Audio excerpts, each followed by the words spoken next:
Both laid themselves down on the divan. Chibouques with jasmine tubes and amber mouthpieces were within reach, and all prepared so that there was no need to smoke the same pipe twice. Each of them took one, which Ali lighted and then retired to prepare the coffee. There was a moment's silence, during which Sinbad gave himself up to thoughts that seemed to occupy him incessantly, even in the midst of this conversation. And Franz abandoned himself to that mute reverie into which we always sink when smoking excellent tobacco, which seems to remove, with its fume, all the troubles of the mind, and to give the smoker in exchange all the visions of the soul. Ali brought in the coffee. "How do you take it?" inquired the unknown. "In the French or Turkish style, strong or weak, sugar or none, cool or boiling. As you please, it is ready in all ways." "I will take it in the Turkish style," replied Franz. "And you are right," said his host. "It shows you have a tendency for an Oriental life." "Ah, those Orientals, they are the only men who know how to live. As for me," he added with one of those singular smiles which did not escape the young man, "when I have completed my affairs in Paris, I shall go and die in the East. But should you wish to see me again, you must seek me at Cairo, Bagdad, or Ispahan."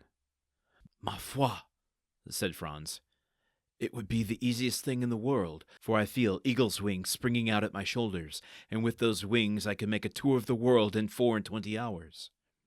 "Ah, yes, the hashish is beginning its work.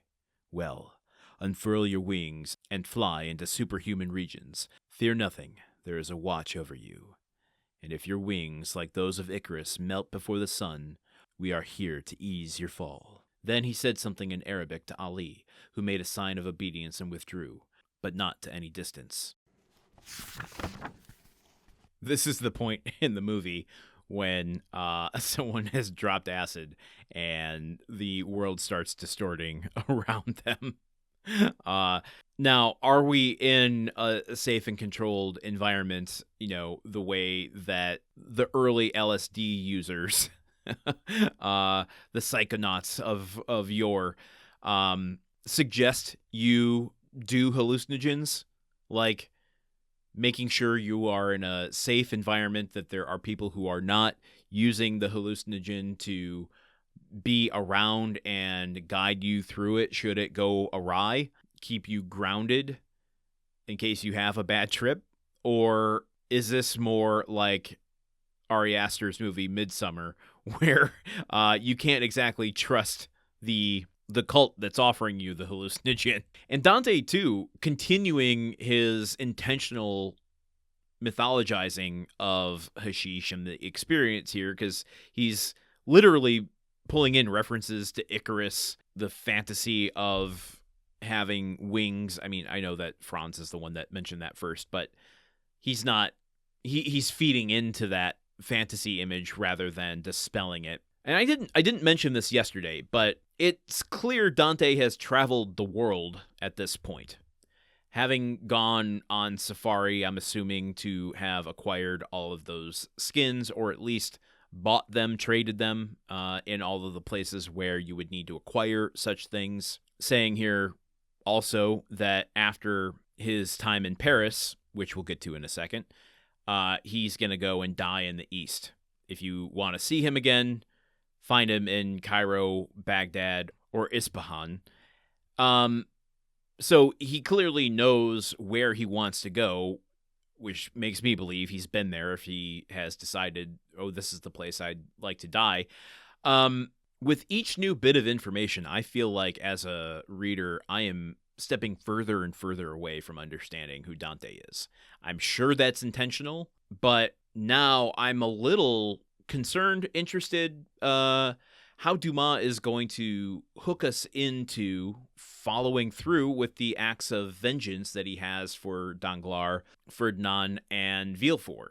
If I'm no longer on Dante's side, and maybe Dumas will go to some length to bring it all home and reinstate me there, I don't know what exactly to expect. And I suppose that's why would you want to know what to expect in a book? I mean, that's, again, just the absurdity of this podcast idea coming to surface and keeping me on my heels, not knowing what the hell I'm doing day to day. This has been a long chapter.